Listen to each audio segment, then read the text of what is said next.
Merci Michael, bonsoir à tous. Je voudrais saluer nos élus qui sont là, monsieur Boris Bélanger, madame Claire Rouillet, le maire, monsieur Michael Delafosse. Je voudrais surtout remercier monsieur Dan Goodman, grand historien. Alors, je vais laisser bien sûr Michael le présenter tout à l'heure, mais je peux déjà vous dire à quel point nous sommes honorés de l'avoir ce soir.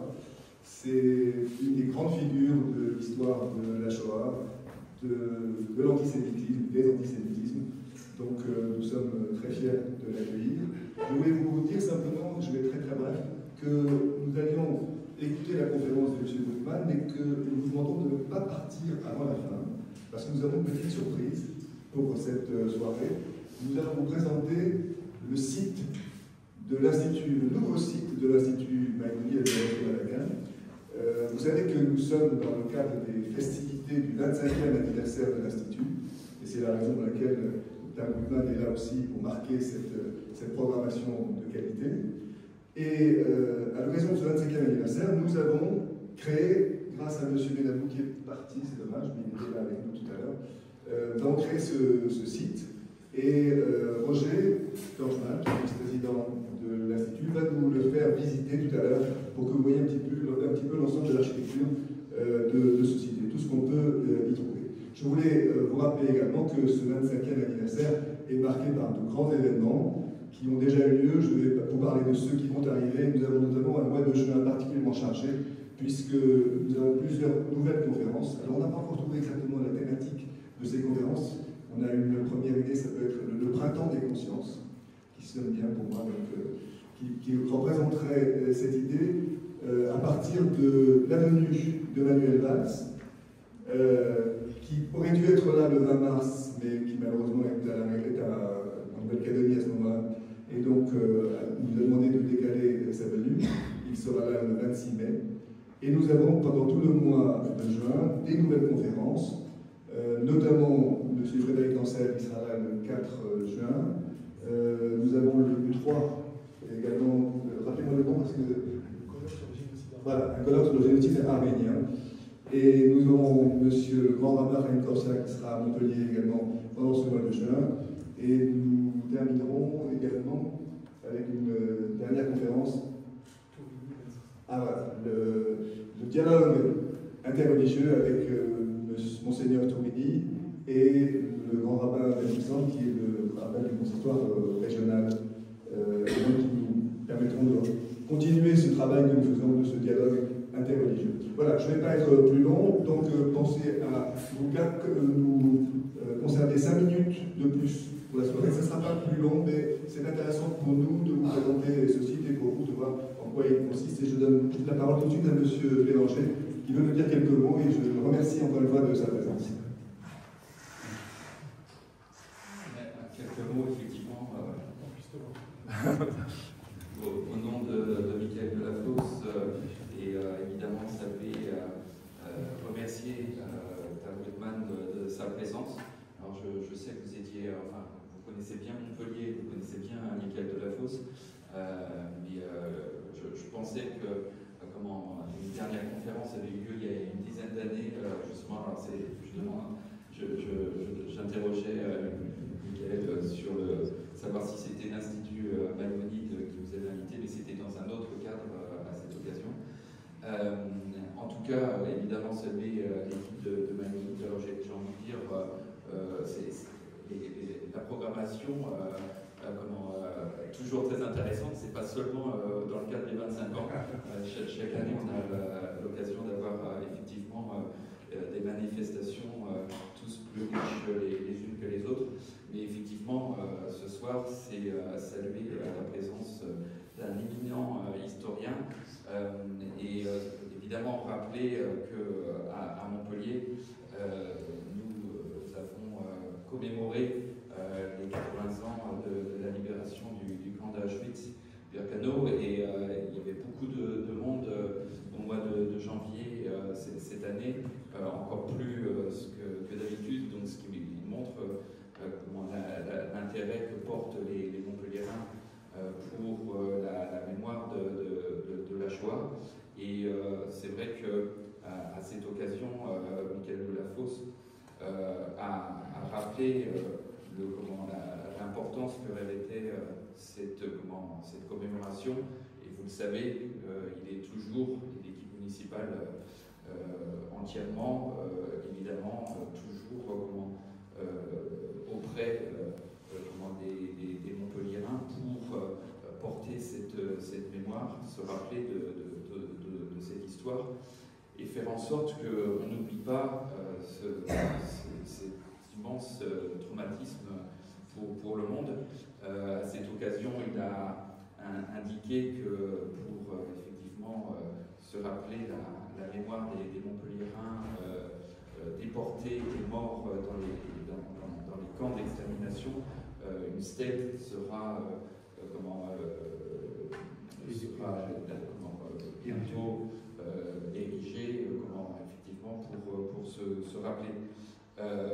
Ce jour-là, d'ailleurs, M. Guessot était là, et c'est vrai que l'importance de se rappeler, il ne faut pas oublier, et de faire en sorte que les négationnistes puissent être sanctionnés était forte, sa présence était importante ce jour-là. Je voulais aussi en profiter pour saluer le fait que la LICRA renaisse à Montpellier. C'est Maxime Rosier, l'ancien bâtonnier, qui en prend la présidence et qui a porté ce renouveau de la LICRA. Il faut saluer le retour de cette association. Je salue d'ailleurs ma collègue Michel Auguet à la vie associative qui est présent avec moi ce soir pour écouter cette conférence. Je voulais dire aussi que évidemment dans la transmission de la mémoire, c'est quelque chose qui nous importe tous collectivement.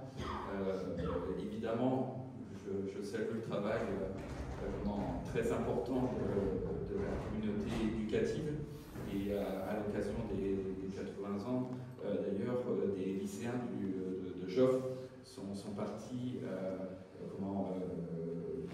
avec leurs professeurs découvrir le site d'Auschwitz. Et je pense que c'est important effectivement que je sais qu'il y a tout ce débat actuellement sur le fait que la mémoire avec les derniers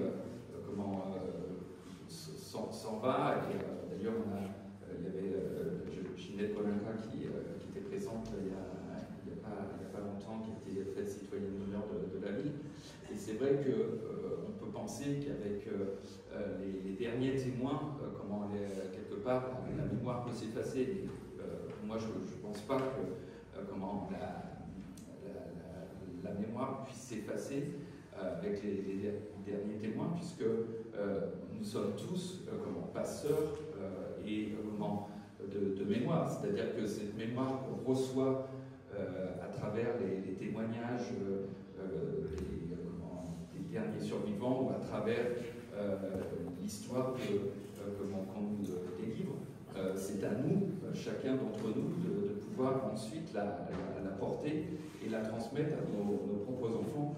Et moi, je me souviens encore de manière très très prégnante à l'occasion d'un voyage personnel de vacances avec ma famille et mon père, qui pourtant n'avait pas nécessairement une histoire avec un lien dans notre famille sur la Shoah, mais qui a tenu au cours de vacances à nous montrer ce qu'était en Alsace et le camp de Sudhof.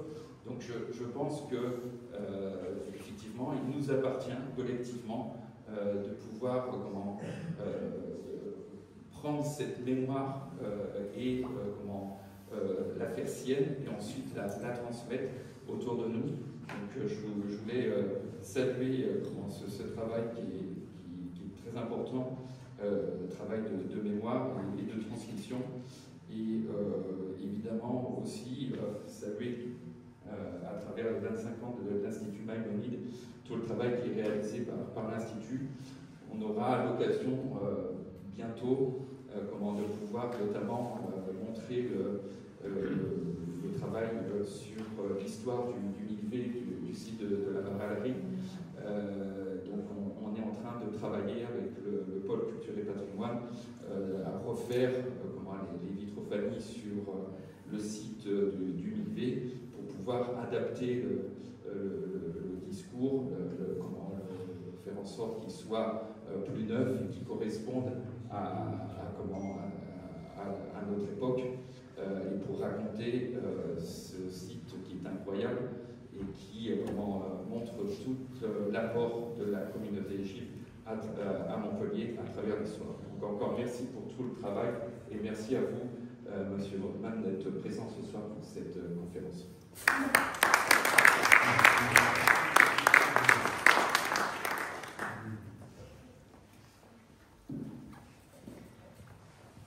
Merci, cher Boris, pour ton intervention.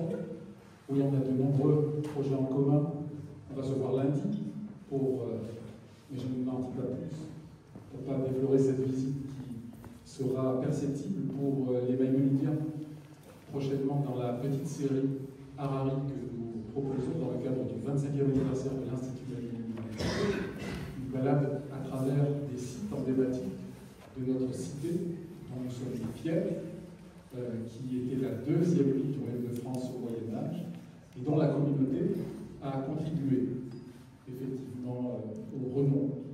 Si Montpellier est ce qu'elle est aujourd'hui, elle le doit évidemment à cet apport juif andalou où nos représentants mosaïstes auront été des passeurs de culture entre l'Ibérie musulmane et la chrétienté globale. On avait une réunion aux archives avec Christine Feuillas il y a quelques jours pour plancher avec le comité scientifique sur le futur site muséal, archivistique, du côté de la rue Trondon, du côté de la rue Ferdinand Fabre.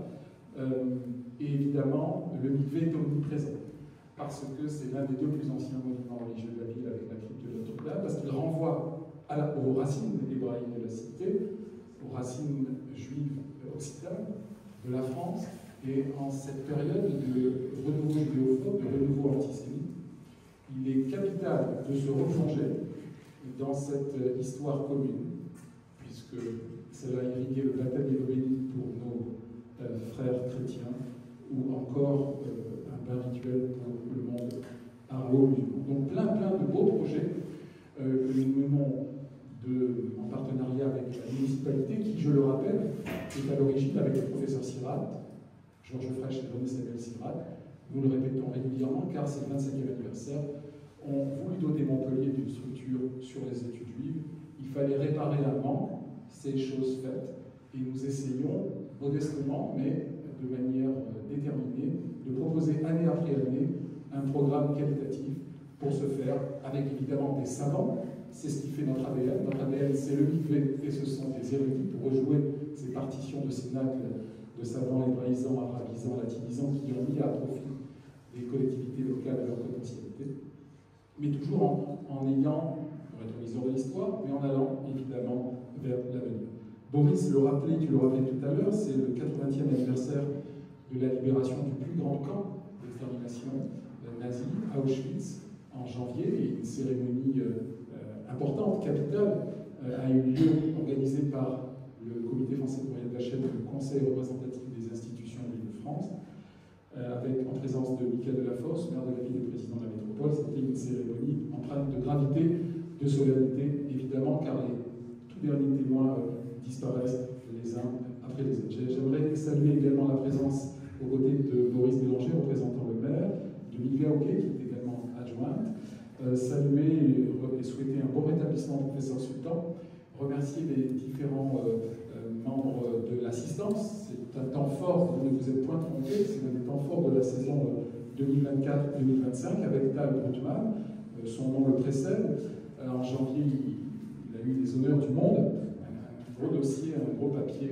Les images des camps nazis ne disent pas ce qu'on leur fait dire. Je vous ferai passer cette partie.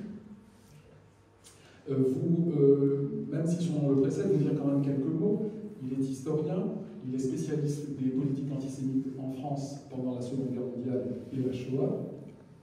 Il a été membre de la Fondation pour la mémoire de la Shoah et il a notamment dirigé en 2000 et 2001 les travaux scientifiques de la commission d'enquête de la ville de Grenoble et d'Isère sur la spoliation des biens juifs en Isère durant la Seconde Guerre mondiale. Et on parlait tout à l'heure dans la voiture de ce dossier, parce que moi j'avais fait une thèse de doctorat sur la spoliation des biens juifs, un dossier que j'avais repris, que j'avais amplifié pour une problématique Vichy et les Juifs, l'exemple de Néraud.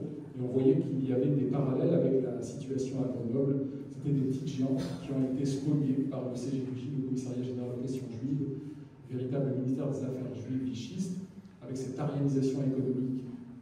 Et je rappelle qu'il y a eu 400 lois, ordonnances, décrets qui ont mis au banc de la société les représentants du judaïsme. Mais vous n'êtes pas venu m'entendre, nous sévissons peut-être un peu trop. Nous allons maintenant écouter Tal Goldman qui va vous présenter une communication Auschwitz entre histoire et représentation. Alors on a beaucoup de photographies de cette période. Eh bien, Tal se propose effectivement d'analyser ces clichés, d'envisager sous un jour nouveau de nombreuses dimensions de cette histoire. Je lui cède tout de suite la parole et comme vous l'a précisé notre président délégué Charles Alli, nous aurons le plaisir de vous montrer un nouveau site internet up-to-date pour les 25 ans de Maïmonide, de l'Institut, car l'aigle de la synagogue, le médecin de Cordoue, a 800 combien? Plus. Réfléchissez, on en parlera à la fin. Voilà, je cède le micro à Tal Goldman.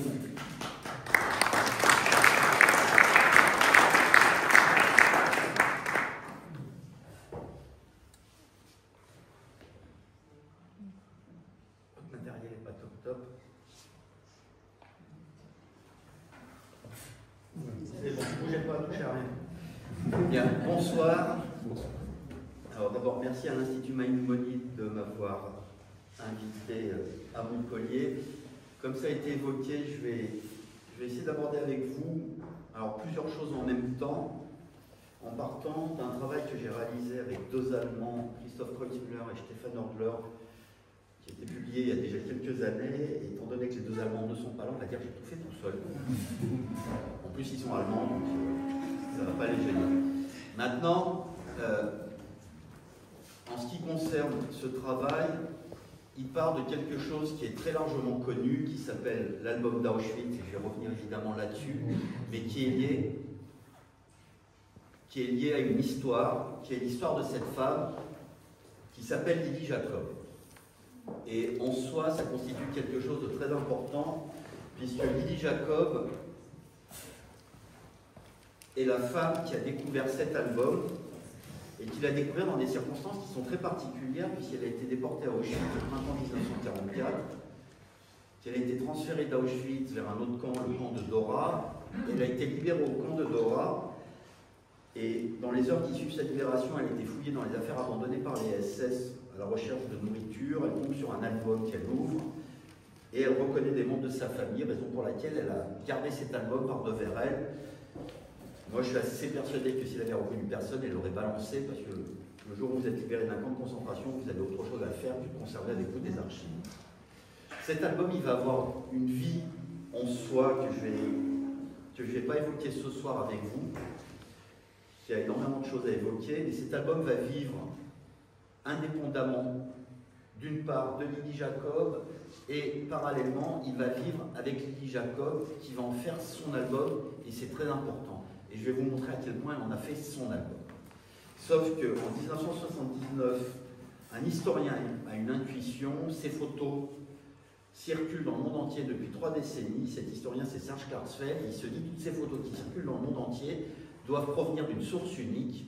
Il se met sur la piste de cette source, il finit par identifier qu'un album existe, et il réussit à retrouver Lily Jacob en 1979, ce qui relève d'un exploit pour plusieurs raisons. D'abord, Lily Jacob a été mariée 2 fois. Une fois Meyer, et avant, elle est veuve Zelmanovitch. Donc elle a 3 patronymes différents. Elle est née en Tchécoslovaquie, dans un territoire qui a été annexé par la Hongrie en 1940, qui redevient tchécoslovaque en 1945, qui ensuite est annexé par l'URSS en 1946, et qui aujourd'hui est en Ukraine. Et avec tout ça, Serge Klarsfeld réussit à la retrouver à Miami, malgré ses 3 patronymes, sa demi-douzaine de nationalités, ce qui relève quand même d'un exploit à une époque où il n'y avait ni Minitel ni Internet. Cela étant dit, Serge réussit à la convaincre de remettre cet album à Yad Vashem, et depuis, Cet album a été publié dans le monde entier, vous pouvez voir un certain nombre d'éditions ici, avec deux particularités. La première, c'est que vous voyez qu'il a été appelé l'album d'Auschwitz, ce qui pose un problème parce que ça sous-entendrait d'une part qu'il n'y aurait eu qu'un album réalisé à Auschwitz, ce qui est faux. Il y a eu des centaines d'albums qui ont été réalisés à Auschwitz, il y en a une demi-douzaine qui nous sont parvenus. Mais ça montre quelque chose de très important, il y a eu une essentialisation de cet album, voire même une sacralisation. Si vous allez à Yad Vashem, à Jérusalem, vous verrez que cet album est une sorte de relique sacrée, le Graal, qu'il est exposé dans une salle qui est entièrement dédiée à cet album. C'est vraiment quelque chose de central dans les représentations. Et en plus, il est appelé l'album d'Auschwitz, alors je vous ai dit, c'est l'album de Lily Jacobs qui a son importance. Ça, c'est le premier constat. Le deuxième constat qu'on peut établir assez facilement, depuis qu'il a été découvert ou redécouvert par le grand public, les historiens sont partis d'un constat relativement simple, mais erroné. C'est qu'ils ont considéré que, étant donné que Lily Jacob a reconnu des membres de sa famille sur 4 photos, les 197 photos ont toutes été prises le même jour. Alors, évoqué comme ça, c'est profondément stupide, sauf que moi, pendant 15 ans, j'ai gommé cette stupidité, comme à peu près tout le monde. Pourquoi est-ce que c'est stupide? Parce que c'est pas parce que vous avez 4 photos qui ont été prises que les 193 autres ont été prises en même temps. Mais elles sont regroupées dans un album, on est saisi par la puissance des images, c'est un principe de base, je vous rappelle le slogan de Paris Match, le poids des mots, le choc des photos. C'est pas parce que ces photos portent sur Auschwitz qu'on est saisi, ça ajoute évidemment une dimension, mais en fait ça éclaire un autre problème qui est beaucoup plus vaste et qui a été la grande leçon du travail qu'on a réalisé, qui dépasse de très loin le seul sujet qui est Auschwitz ou la Shoah, c'est qu'on s'est rendu compte qu'il fallait réfléchir à notre rapport aux images. On vit depuis 2 siècles dans ce qui s'appelle la société de l'image, avec un principe de base qui est décliné aussi bien dans l'éducation, dans la culture, les musées, dans l'information évidemment, c'est qu'il suffit d'infliger une image pour que tout le monde la comprenne. Ce principe est totalement faux. Il n'en demeure pas moins, et je vais vous montrer à quel point il est faux, il n'en demeure pas moins qu'il est très largement partagé, qu'il n'est pas pensé, et que ça pose énormément de problèmes. Maintenant, pour avancer sur mon propos, l'histoire d'un transport, l'histoire d'un convoi, j'ai commencé à travailler sur Auschwitz au début des années 2000. Marie-Ange Rivière, qui est ici présente, inspectrice de l'éducation nationale, peut en témoigner. En 2015, je suis un spécialiste déjà reconnu, pas que par ma mère, d'Auschwitz. Et j'ai un ami qui est allemand, mais qui est quand même un ami, donc Christoph Kreutzmüller, qui me dit qu'il est impossible que toutes ces photos aient été prises le même jour. Ce qu'il y a de remarquable, c'est qu'il n'a jamais travaillé sur Auschwitz, qu'il n'a jamais foutu les pieds à Auschwitz. Et que moi qui suis censé être spécialiste du site, j'ai rien compris. Donc je lui ai demandé comment il s'en était rendu compte, ce à quoi il m'a répondu, t'as qu'à trouver par toi-même. Ce qui est énervant, parce qu'il faut réfléchir, et vous savez que réfléchir c'est fatigant, mais passons. Mais j'ai fini par trouver comment lui avait trouvé. D'abord, vous pouvez voir les photos de l'album. Vous en connaissez certainement quelques-unes, parce qu'une partie de ces photographies ont rejoint ce qu'on appelle les photographies iconiques de la Shoah. Il y a une cinquantaine de photographies qui sont dites iconiques. Il suffit que je vous dise l'enfant du ghetto, tout de suite vous voyez l'image de l'enfant du ghetto. Même chose pour les fusillades de masse. Et cet album rassemble un ensemble photographique très important d'images qui ont pénétré nos représentations. Il n'y a pas un musée qui est consacré à l'histoire de la Shoah où elles ne sont pas présentées. Il n'y a pas un cours d'histoire qui est consacré à l'histoire de la Shoah où elles ne sont pas présentées. Et on peut décliner ça comme ça pendant des heures. Il n'y a pas un documentaire qui parle de l'histoire de la Shoah, on ne sait pas, etc., etc. Avec en même temps un problème que je vais vous présenter très vite. Je vous montre ces photos. Il manque quelque chose qui ne gêne personne. Il manque quelque chose qui s'appelle une légende. Ce qui, quand vous faites de l'histoire ou pas, quand vous allez dans un musée, normalement vous avez toujours une légende qui accompagne une œuvre, un document. Sauf que, ce que je vous ai dit en introduction sur votre rapport aux images, vous en avez là une illustration parfaite à quel point le problème est profond. On estime qu'une photographie, c'est tellement simple à comprendre qu'on n'a pas besoin de la légender. Autrement dit, on l'inflige et on la comprend. Et c'est systématique, ces photographies sont exhibées depuis maintenant 7 décennies, puisque certaines sont connues depuis 7 décennies, sans qu'on se préoccupe des questions telles que quel jour elles ont été prises, ce qui n'est quand même pas anecdotique, par qui et pourquoi. 3 éléments qui changent complètement la compréhension de ces images. Et nous, quand on a commencé notre travail d'analyse, une partie de notre objectif était justement de pouvoir répondre à ces questions. Avec un élément très simple, voici d'abord l'album. Et c'est l'album de Lily Jacob. Quand je vous dis que c'est l'album de Lily Jacob, si vous faites attention, vous pouvez voir à quel point il a été usé, parce qu'elle l'a littéralement tripoté pendant des années. Et elle en a parlé de son rapport à cet album. C'est le dernier souvenir qu'elle avait des membres de sa famille. Donc il y avait un rapport quasiment charnel avec ce document. Et vous pouvez voir qu'elle a vraiment marqué de son empreinte, sans surjouer l'analyse. Vous pouvez voir à quel point elle l'a marqué. Mais en plus, il y a quelque chose qui, moi en tant qu'historien, m'a permis de réfléchir à mon rapport à mon métier, c'est que les historiens qui travaillent sur la période contemporaine réfléchissent mal. Parce qu'il y a une matérialité des objets. Plus je parle ici dans une salle médiévale, la matérialité, ici, elle transpire, vous avez des sculptures, etc. N'importe quel historien qui travaille sur l'Antiquité, le Moyen-Âge, voire la période moderne, réfléchit à la matérialité des objets, des artefacts. On les date, on réfléchit à leur matière, à la matière dont ils ont été construits. Un historien en contemporain devrait réfléchir de la même manière, parce que cet album, quand vous y réfléchissez, d'abord vous pouvez constater qu'il est moche, ce qui pose un problème, puisque c'est un album qui comporte des documents extraordinaires, pas de notre point de vue, mais du point de vue des nazis. Les documents qu'il rassemble sont extraordinaires par rapport à ce que les nazis ont pour habitude de produire. Pour vous le livrer d'une autre manière, puisque c'est une des conclusions de notre travail, mais qui est fondée sur des documents, cet album est une partie d'un rapport administratif en Allemagne à l'époque, mais en France aussi à la même époque. Il y a une tradition qui veut qu'on livre des rapports administratifs dont une partie est écrite et une partie est photographiée, illustrée. L'exemple que tout le monde connaît, c'est l'écrasement du soulèvement du ghetto de Varsovie, parmi lesquels photographie, il y a la photo dite de l'enfant du ghetto. C'est un rapport administratif avec une partie écrite et une partie photographiée. Ce document, c'est exactement la même chose. Avec une subtilité, c'est qu'il y a une quinzaine d'exemplaires qui ont été réalisés à destination des hiérarques du régime nazi, donc Himmler, par exemple, je vous les épargne, et que ce sont des documents officiels. Sauf que quand vous savez, mais même sans savoir, quand vous savez comment sont établis les documents officiels adressés à des hiérarques nazis, il y a un truc qui ne colle pas, puisque cet album est moche.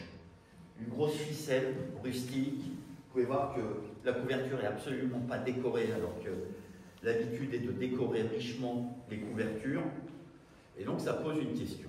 Et pour vous livrer ce point-là également, je n'ai pas à attendre la fin, cet album n'est pas une copie officielle, c'est le trophée, autrement dit le souvenir de l'un des 2 photographes SS qui a été chargé de réaliser ces photographies. Il suffit de réfléchir à cet objet pour comprendre cela. Maintenant, il y a un autre élément, si vous réfléchissez à un objet aussi bête, littéralement bête, qu'un album photographique, sans le sacraliser, vous vous rendez compte que ça découle d'un certain nombre d'opérations. Mais avant de parler de ces opérations, il faut aussi pointer une chose. Cet objet, il est en train de disparaître. Je m'en plains pas, c'est juste un constat. Alors, les choses étant ce qu'elles sont ici, il n'y a que des personnes, on va dire, qui ont plus de 30 ans, on va des exceptions près, qui veut dire que ça va tomber sur la tête des plus jeunes. Si je demande aux quelques plus jeunes si vous savez ce que c'est qu'un téléphone en bakélite, ouais, mais c'est là où il y a un truc. C'est que nous, on sait exactement ce que c'est. Ça n'a plus aucune utilité aujourd'hui. Donc cet objet qui a fait partie du quotidien des gens pendant un siècle, et sa matérialité, elle disparaît. Et si on demande à des personnes de moins de 30 ans comment on utilise cet objet, elles vont nous dire, il suffit de tourner, alors le téléphone en bakélite pour donner la réponse, c'est les téléphones qu'il y a chez vos parents ou grands-parents, où on tourne le truc, enfin voilà. Donc si on pose la question, comment est-ce que vous utilisez cet objet, les gens vous disent, bah, il faut tourner. Sauf que nous savons, du haut de notre sagesse ou de notre grand âge, que vous pouvez tourner pendant 3 jours, vous n'aurez personne parce que le premier truc à faire, c'est de décrocher le combiné. Mais ça vous montre une chose. Cet objet que nous connaissons, parce qu'il a fait partie de notre quotidien, il a disparu. Autrement dit, les historiens qui vont arriver plus tard, ils ne sauront plus à quoi il correspond, à moins de se documenter. Ça, c'est un album papier dont l'usage disparaît parce que c'est remplacé par ça. Et c'est pas une plainte, c'est pas plus mal. Voilà, c'est juste un constat. Mais ça veut dire aussi que quand on réfléchit à comment on réalise ça, il y a des choses très simples qui en découlent. Je vais énumérer les étapes que vous connaissez, sauf que les historiens dont je faisais partie n'y ont pas réfléchi. Un album, ça procède d'une série d'étapes. Une fois que vous avez pris vos photos, vous sélectionnez celles que vous mettez dans l'album. Donc vous ne les mettez pas toutes, premier constat. Deuxième constat, vous choisissez un ordre, mais qui peut être n'importe lequel. Hypothétiquement, vous le légendez, ce qui permet aux autres de le savoir, mais s'il n'y a pas de légende, vous ne pouvez rien savoir. Si les historiens qui travaillent sur ce champ-là, le champ contemporain, réfléchissaient simplement, ils se sont rendus compte de tous les pièges que comportaient les présupposés qu'il y avait sur cet album, comme sur plein d'autres. 4 photographies avec des personnes qu'on connaît ne veulent pas dire que l'ensemble des 197 photographies ont toutes été prises le même jour. Si on le pose comme ça, c'est évident. Sauf que jusqu'en 2015, au moment où Christophe Kreutzmüller nous dit que c'est impossible, personne n'y avait pensé. Ça, c'est le premier constat. Ensuite, il y a un deuxième constat que je vais vous montrer très rapidement, c'est que cet album, il s'ouvre avec une première page où il y a 2 photographies typiquement antisémites, selon l'antisémitisme nazi, avec une première photo qui est intéressante parce qu'elle dit aussi des choses. C'est une photo de type Harcourt, pour ceux qui connaissent les photos de cinéma Harcourt, qui est prise au labo photo d'Auschwitz. Il y a un labo photo dans le coin. Et en plus, et c'est la seule légende, la seule information dont on dispose, vous avez un titre. Si je le traduis, normalement, Umsiedlung der Juden aus Ungarn veut dire réimplantation des Juifs de Hongrie. Mais c'est là où il y a un problème, et cette phrase permet d'illustrer ce problème. Et ce problème, il dépasse ce seul objet. Et il y a un énorme biais. Il y a cette idée, dont j'ai déjà évoqué l'importance du problème, qui est il suffit de montrer une photo pour que tout le monde la comprenne. C'est totalement faux, et c'est d'autant plus faux que des photos peuvent être réalisées dans un langage qui nous est inconnu. Je m'explique. Si je vous projette un document qui est écrit en tchèque, vous allez tout de suite savoir que c'est du tchèque et vous allez savoir que vous ne le comprenez pas. Sauf si, est-ce qu'il y a quelqu'un qui parle le tchèque ici? Non, ça va. Avec une image, on ne se rend jamais compte qu'on ne la comprend pas. Alors que typiquement, les images qui constituent cet album ont été prises dans une langue qui nous est inconnue. Et c'est illustré à merveille pour le coup par le titre, puisqu'en allemand courant, c'est réimplantation des Juifs de Hongrie, à ceci près que dans la langue des SS, Umsiedlung veut dire assassinat. Un SS qui reçoit l'album sait que le titre, c'est l'assassinat des Juifs de Hongrie. Lui le comprend tout de suite, nous, on ne comprend même pas le titre qui a été donné à cet objet. Ce qui vous montre la distance qui nous sépare entre l'endroit où nous on se trouve et là où les photos ont été prises. Quand je dis là, c'est plutôt la posture des photographes et des commanditaires de l'album. Et pour vous montrer très rapidement, voilà à quoi ressemble l'album. Il est divisé en chapitres et on n'a aucune information. J'ai passé très vite. Mais pour vous donner une idée, voilà les chapitres. Et voilà un élément très important. Ça, ce sont les 2 dernières photos de l'album. Sauf qu'elles n'ont rien à voir avec Auschwitz. C'est le crématoire du camp de Dora. Le camp où a été libéré Lily Jacob et ces photographies ont été prises par l'armée américaine. En fait, c'est Lily Jacob qui a intégré ces photos dans l'album et en plus, dans les pages que j'ai fait défiler, on peut constater, par exemple, ici, qu'il manque des photographies, tout simplement parce que Lily Jacob a donné des photographies à des gens qui reconnaissaient des membres de leur famille. Elle a modelé cet album, pas seulement par le fait de l'avoir touché, tenu en main régulièrement, mais aussi parce qu'elle a extrait des photos ou alors ajouter des photos. Donc c'est vraiment son album. Maintenant, voilà un des problèmes, et là c'est vraiment pour me mettre en valeur que je vous montre ces deux photographies. Un des problèmes, c'est que dans cet album, il y a énormément de photos qui se ressemblent comme deux gouttes d'eau. Si vous regardez ces deux photographies, c'est le même angle, le même climat, et je vais y revenir, la même position du photographe. Tout donne l'impression qu'elles sont identiques et qu'elles ont été prises à peu près au même moment.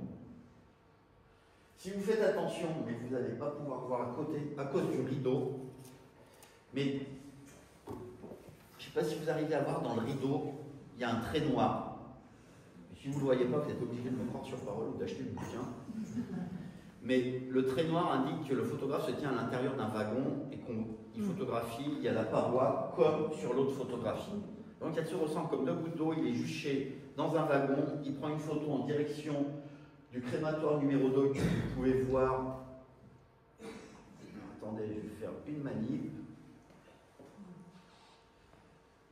Vous pouvez voir le crématoire ici qui est caché par la brume et vous pouvez voir le crématoire ici qui est visible. C'est vraiment la même direction.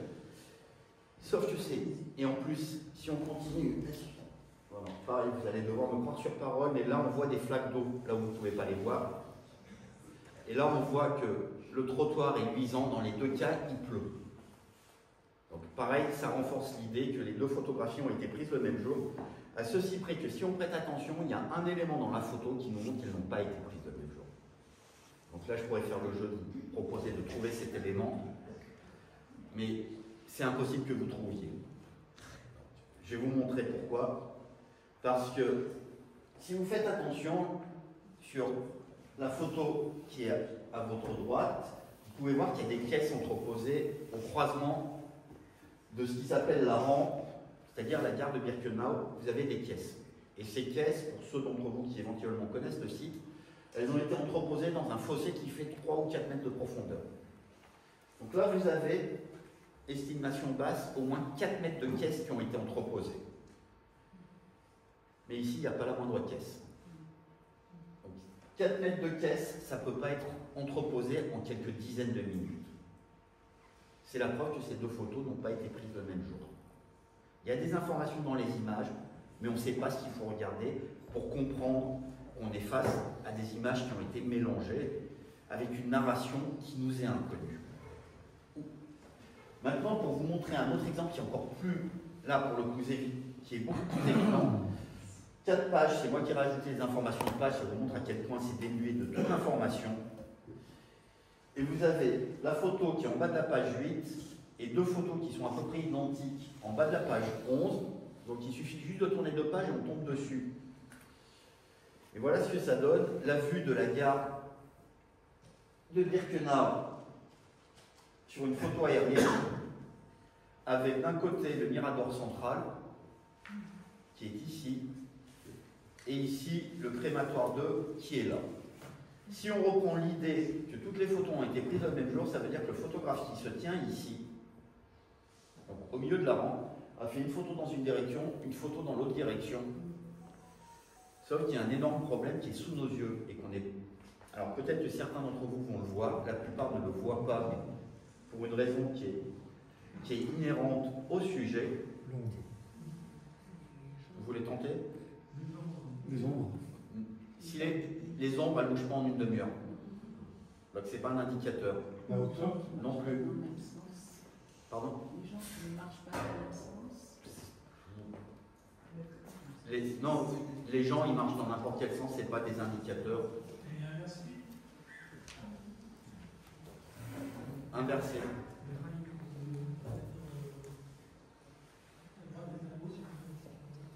Oui, mais c'est normal que vous retournez.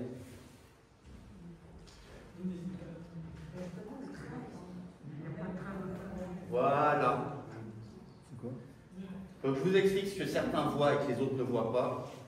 C'est que le train, sur la photo qui est à gauche et sur la voie numéro 3, il y a 3 voies. La 1, la 2, la 3. Sauf que si le photographe se retourne et il s'est retourné, pourquoi est-ce que le train est toujours à droite? En fait, le train sur l'autre photo est sur une autre voie ferrée.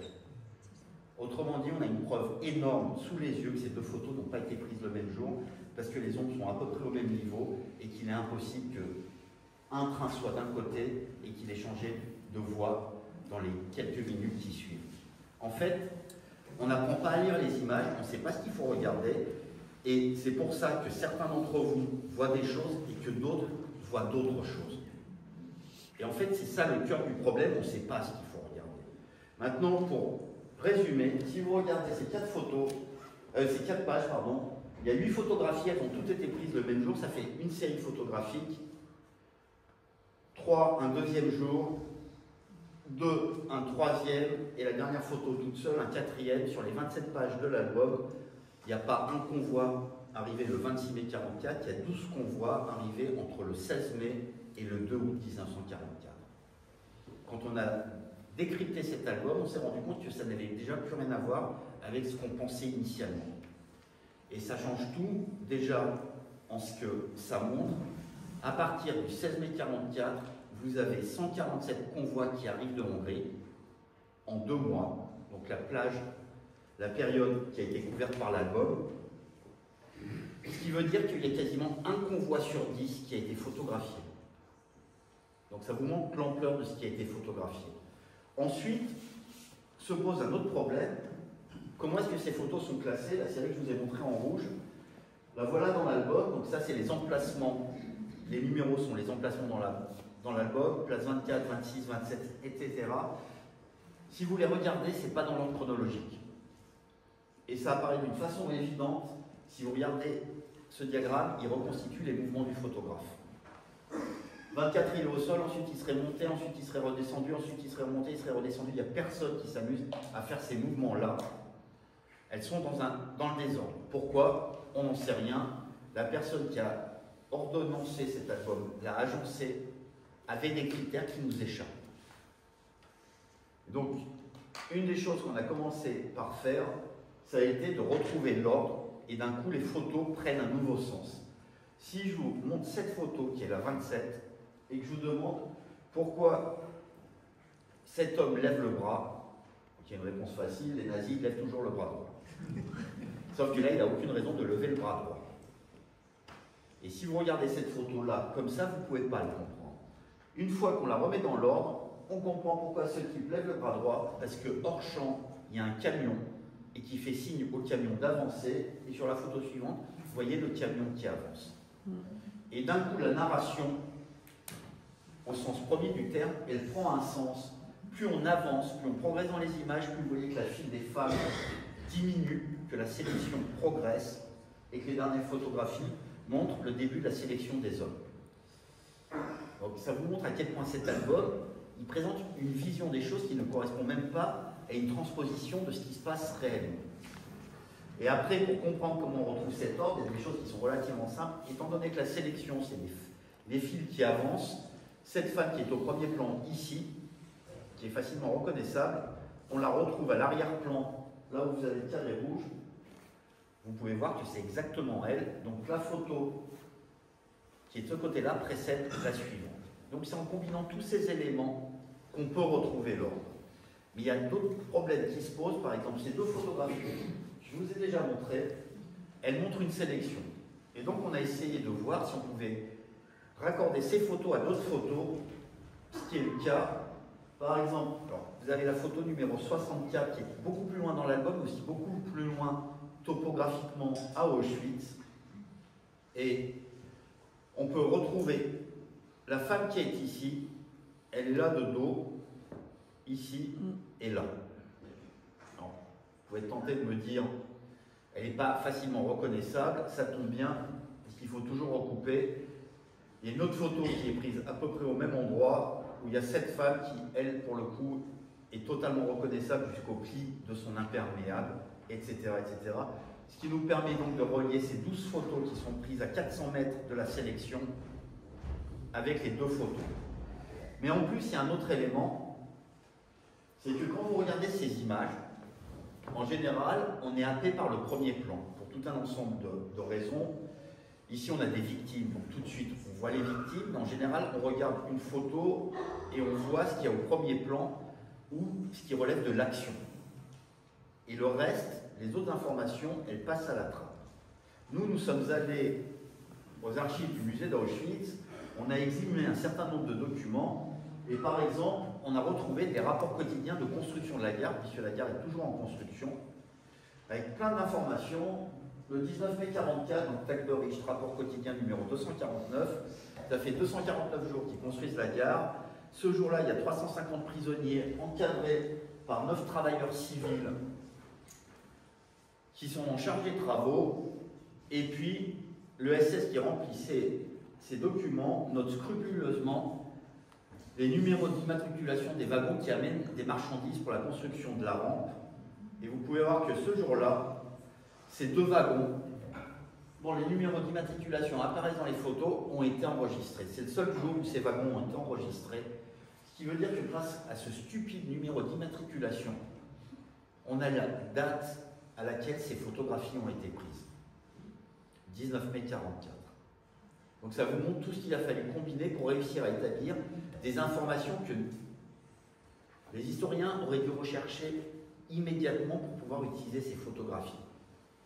Ça permet de montrer l'ampleur du problème qu'il y a quand on utilise des images en histoire ou même en information. C'est qu'on se dit c'est facile à comprendre et donc il suffit de les montrer et tout le monde va les comprendre. Et puis on a réussi à relier d'autres personnes, par exemple cet homme qui se tient ici et qui tient du pain enroulé dans un tissu. On le retrouve là au premier plan et vous voyez qu'il tient son pain avec son tissu. Donc ces photos qui montrent des hommes qui ont franchi la sélection, elles ont été prises sur ce même convoi, etc. Ce qui nous permet de reconstituer aussi un autre élément qui est très important, 2 photos prises au centre de la rampe, 12 photos prises à 400 mètres de là, et 5 photos prises à 100 mètres du centre de la rampe. Ça veut dire une chose, il est impossible que le même photographe ait réalisé toutes ces photos. On sait qu'un photographe a couvert cet espace et qu'un autre qui n'a pas bougé, puisque les femmes ont été sélectionnées en première et les hommes ensuite, il les a entendus, il les a photographiés. On a les noms des 2 photographes SS, un s'appelle Walter, l'autre s'appelle Hoffmann. Par tout un ensemble d'éléments par ailleurs, on sait que Walter a opéré ici et que Hoffmann n'a pas bougé et qu'il a juste attendu que les victimes passent devant lui et il les a photographiées. Ça vous montre tout ce qu'on peut tirer des photos, on peut même retrouver les auteurs et reconstituer les mouvements réalisés par les auteurs. Mais maintenant, il y a un autre problème, parce que je vous ai dit que ce n'est pas une série de 197 photos prises sur l'arrivée du convoi de Lily Jacob, mais au moins 12 convois qui ont été photographiés. Et se pose un problème, c'est le titre. Réimplantation des Juifs de Hongrie. Il n'y a rien qui nous dit que dans ces photos, il y a des Juifs de Hongrie. Sur la période qui a été photographiée, vous avez aussi bien des Juifs de Hongrie, des Juifs de France, de Belgique, des Pays-Bas, d'Italie, de Grèce et d'Allemagne et de Pologne qui sont arrivés. Donc, techniquement, il y a toujours la possibilité qu'on trouve des gens provenant de ces convois. Et c'est là où il y a un élément qui permet de savoir d'où viennent les victimes photographiées à Auschwitz, c'est ça. Le marquage. Si on avait des Juifs qui avaient été arrêtés à Montpellier et qui étaient arrivés à Auschwitz dans la période, ils n'auraient eu aucune marque, puisqu'il n'y a pas eu d'étoile jaune en zone libre, ensuite zone sud. Si ça avait été des Juifs arrêtés en zone occupée, leur étoile aurait porté Juif, dans les Pays-Bas, Yud, etc., etc. Pour chaque territoire, le marquage est différent.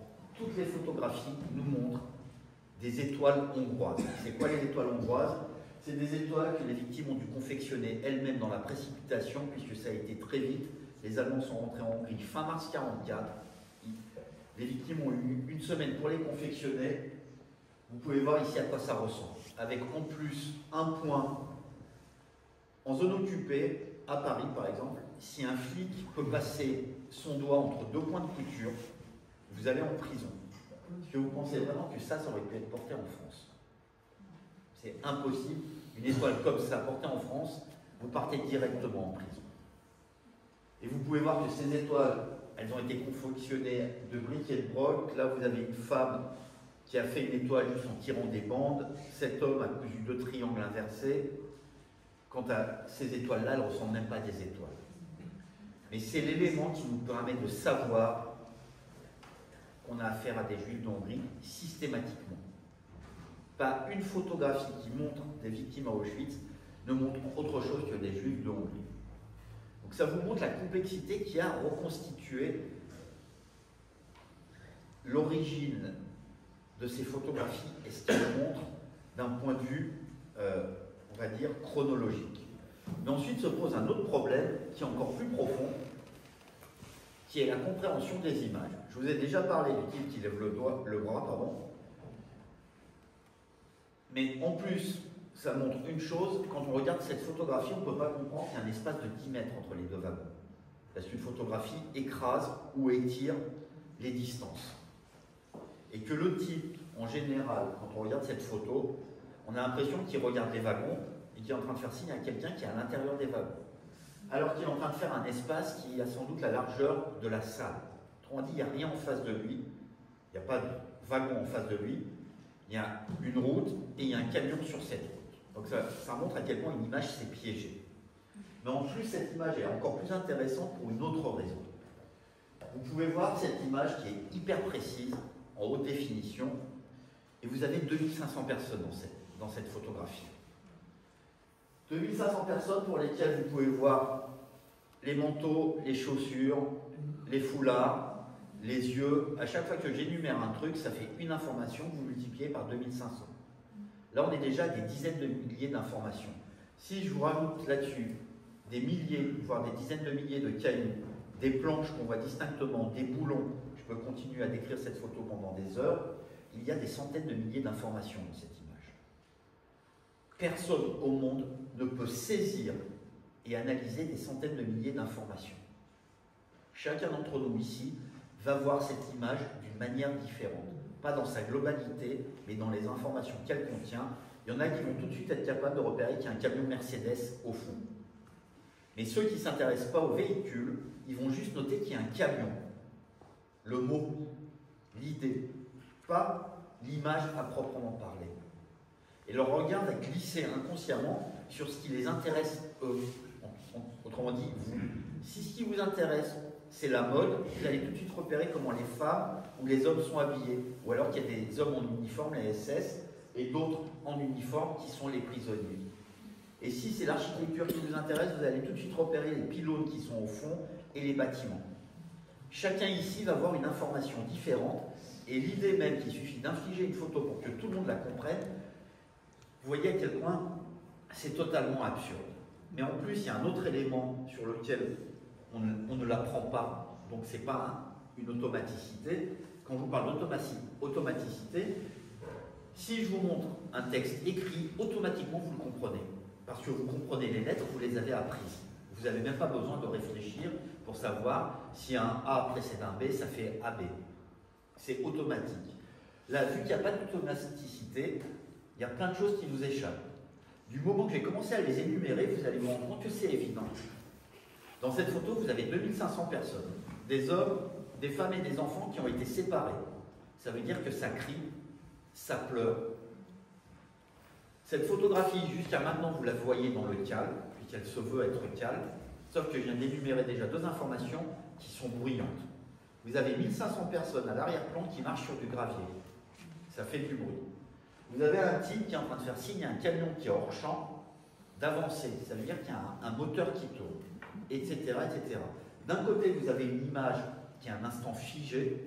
En anglais, c'est plus simple à comprendre. On dit still. En français, on dit image ou photo, donc on perd la dimension figée. Elle est figée. En plus, vous pouvez voir que le calme règne en apparence. Et donc, tout ce que je viens d'énumérer, qui est évident, une fois que c'est énuméré, on l'a pas en tête quand on regarde cette photo. Maintenant que je vous l'ai dit, d'un coup, vous savez que cette photo, elle est extrêmement bruyante, autrement dit violente. Alors que dans le même temps, vous ne pouvez pas voir la moindre trace apparente de violence. Alors que si on avait appris cela dès notre plus jeune âge, eh ben, ça sauterait immédiatement aux yeux. Et là, vous avez un problème qui est colossal. On pense qu'il suffit de montrer une photo pour que tout le monde la comprenne. si je dois commenter cette image pour ce qu'elle nous dit, comment ça se passe à Auschwitz, ben en fait ça se passe bien. Il n'y a pas de violence, il n'y a pas de bruit, les gens sont dociles. Voilà ce que nous dit cette image. Ce qui évidemment est en contradiction avec la réalité la plus complète, mais plus encore c'est en contradiction avec tous les témoignages qu'on associe à la même image. Qu'il s'agisse de Simone Veil, on a évoqué Ginette Kolinka, Primo Levi, vous pouvez prendre n'importe quel témoin, il vous dit que ce moment extrêmement violent, bruyant, qu'ils se font cogner, que les enfants hurlent, comme les parents, cette image ne correspond à rien de ce que rapportent non seulement les victimes, mais aussi les SS, puisque les SS, dans leur rapport, ils décrivent comment ça se passe. Et même après la guerre, quand il y a des procès, ils disent « moi je ne les ai jamais cognés, mais mes camarades, oui ». Et on réussit l'exploit d'accoler ces témoignages avec des photographies qui disent exactement le contraire.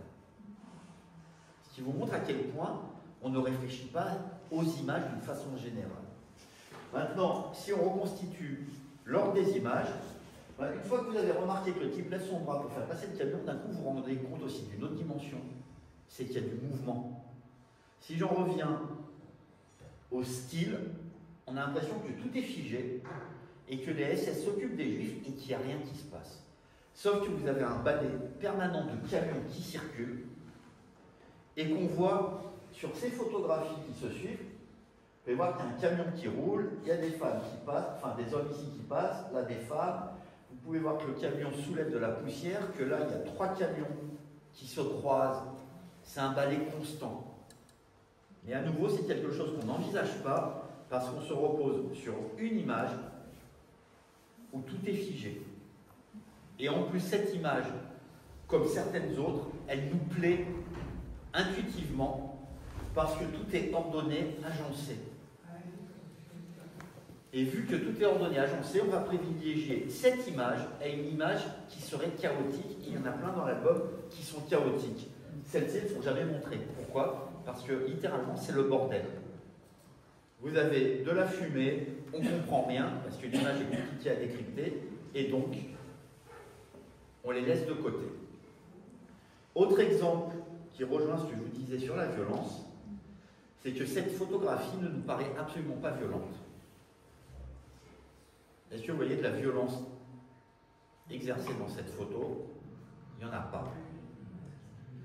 Et ça permet de comprendre plusieurs choses. D'abord, d'un point de vue cognitif, notre cerveau fonctionne très mal avec les images. Vous n'avez pas besoin de moi pour savoir que la déportation, c'est quelque chose d'ultra violent, 2 ou 3 jours enfermés dans des wagons, dans des circonstances atroces. Vous n'avez pas besoin de moi pour le savoir. Sauf que, sur cette photographie, vous avez des personnes qui sont au pied d'un wagon qui a servi à leur déportation, et à aucun moment, vous n'associez ça à ce que vous savez par ailleurs.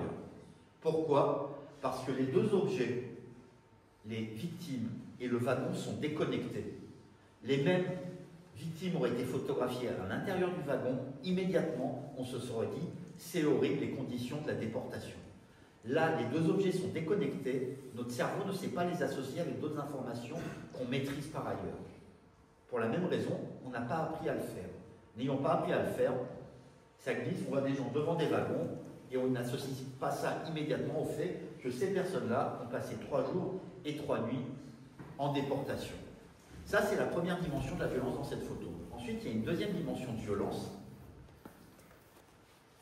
Il n'y a que des personnes âgées. En général, les personnes âgées, elles ne se déplacent pas en groupe. Ce qui ramène à cette photographie où je vous disais, on voit tous des choses différentes. Il y a peut-être quelques personnes parmi vous qui ont repéré qu'il y avait un groupe de personnes âgées qui étaient là, qu'il y a un homme en fauteuil roulant là. Ces personnes, elles ont été littéralement posées comme des objets par les SS contre le wagon parce que celles-ci, elles sont trop fatiguées ou immédiatement identifiées comme étant handicapées. Celles-ci, elles n'ont même pas besoin de franchir la sélection, elles sont d'ores et déjà condamnées. Donc vous avez sous les yeux un groupe de personnes qui est déjà désigné pour l'assassinat, ce qui ne nous saute pas aux yeux, qui ont été réifiés, posés comme des objets le long d'un wagon, ce qui ne nous saute pas aux yeux. Cet homme qui est relativement jeune et sans doute un handicapé mental qui a aussi été posé contre le wagon. Mais en plus, et quand je vais le trivialiser, ça va vous sauter aux yeux, Mais à ma connaissance, personne, quand il arrive à Auschwitz, ne fait une sieste sur la rampe. Maintenant que je vous l'ai dit, vous avez deux personnes allongées. Deux personnes allongées qui sont soit des cadavres, soit des personnes en train d'agoniser. Elles sont sous nos yeux, mais on ne les voit littéralement pas alors qu'elles sont là. Du moment que je l'ai trivialisé, vous avez immédiatement compris à quoi vous aviez affaire. À nouveau, pour une raison très simple, notre regard il glisse dessus. On ne sait pas ce qu'il faut regarder. Et il y a un dernier élément qui est ici. Cet élément, il a été photographié en gros plan. Et à nouveau, c'est un problème cognitif. Et je vais parler de moi, pas par égotisme, mais pour vous montrer à quel point, d'un point de vue cognitif, c'est problématique. On a bossé pendant 5 ans sur cet album. Pendant 4 ans, mon analyse pour cet homme que vous avez là, c'est qu'il avait les oreillons ou une rage de dents. Pourquoi? Parce qu'au 19e siècle, au début du 20e siècle, pour soigner les oreillons ou une rage de dents, c'est comme ça qu'on faisait. Et comment je le sais? Ben parce que j'ai lu Lucky Luke. Et que dans Lucky Luke, ou dans d'autres bandes dessinées, on le figure comme ça. Mais pourquoi est-ce que, justement, je vous parle de ça? C'est que pour comprendre une image, on associe une autre image. Et au bout de 4 ans, j'ai compris que j'étais complètement con. Mais j'ai fini par le comprendre. Parce qu'en fait, il n'y a pas qu'un homme qui a une rage de dents, il y en a plein. Et donc l'explication de la rage de dents, ça ne colle pas. Par contre, cet homme, il a un point commun avec celui-ci, il a la tête couverte. Autrement dit, c'est un juif religieux. Si c'est un juif religieux, il lui manque un truc. Il lui manque la barbe. La barbe est beaucoup plus importante que les deux filaques. Il lui manque la barbe. Pourquoi il lui manque la barbe? Parce qu'on a des milliers de photographies qui nous montrent ce qui arrive aux juifs religieux qui tombent aux mains des Allemands ou de leurs collaborateurs. Pour les humilier, ils sont rasés de force.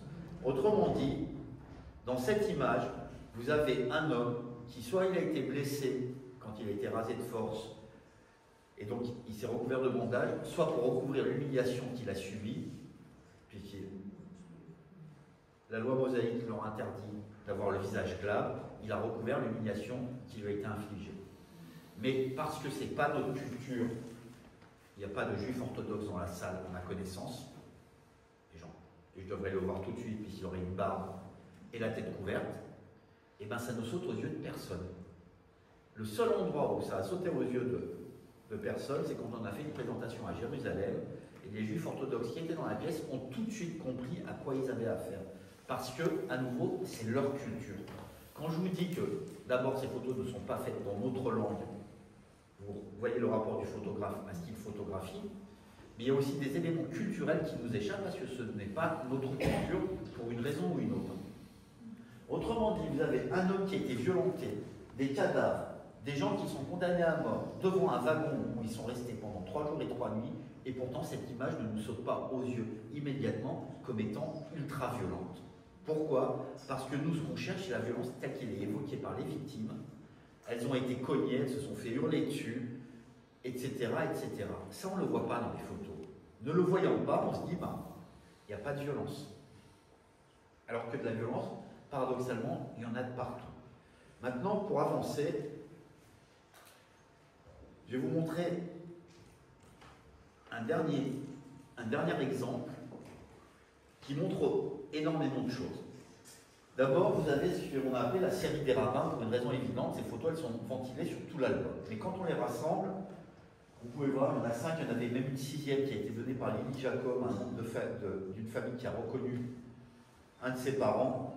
Vous pouvez voir que c'est vraiment les mêmes hommes qui ont été photographiés sous des angles différents.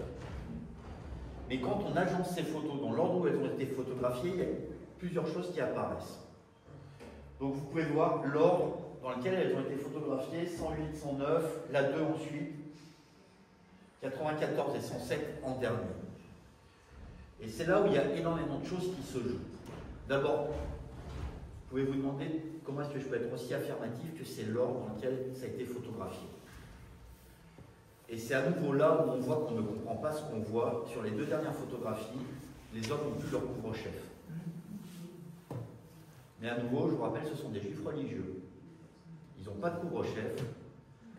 La photo 94 et la photo 107, ce sont des photographies d'humiliation. Mais à aucun moment, quand on les regarde, on les identifie comme des photos d'humiliation. Sauf que, évidemment, ce sont des photos d'humiliation, avec en plus une particularité, et là, à nouveau, il faut reconstituer, sans verser dans le macabre, une chose très importante. Le photographe, lors de l'arrivée du convoi, a opéré une sélection à l'intérieur de la sélection. C'est-à-dire qu'il a choisi des juifs religieux, qu'il a mis de côté, qu'il a organisé pour photographier ce groupe de juifs religieux. Donc, sur la rampe à Auschwitz, et en plus, il s'amuse à les humilier en leur ordonnant de retirer leur couvre-chef. Ça, c'est le premier constat. Le deuxième constat, c'est que le photographe a sans doute reçu un ordre. Pour l'album, il nous faut une série photographique qui montre des juifs religieux. Et pour remplir cette mission, il a réalisé cette série de clichés. Les deux photographes, qu'il s'agisse donc du chef du labo photo qui s'appelle Walter ou de son adjoint qui s'appelle Hoffman, ne sont pas des photographes de formation. Un était artisan avant la guerre, nazi mais artisan, et l'autre était instituteur. Instituteur et nazi. Pas forcément contradictoire, bien au contraire. Mais en sachant cela, vous pouvez savoir qui a réalisé ces photographies. Et je vous donne un indice. Je vais vous le mettre en gros, l'indice.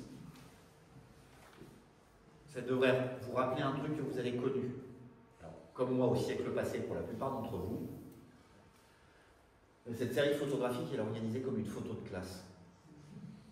Vous avez même un banc, que vous voyez ici, qui a été amené expressément pour réaliser ces photos.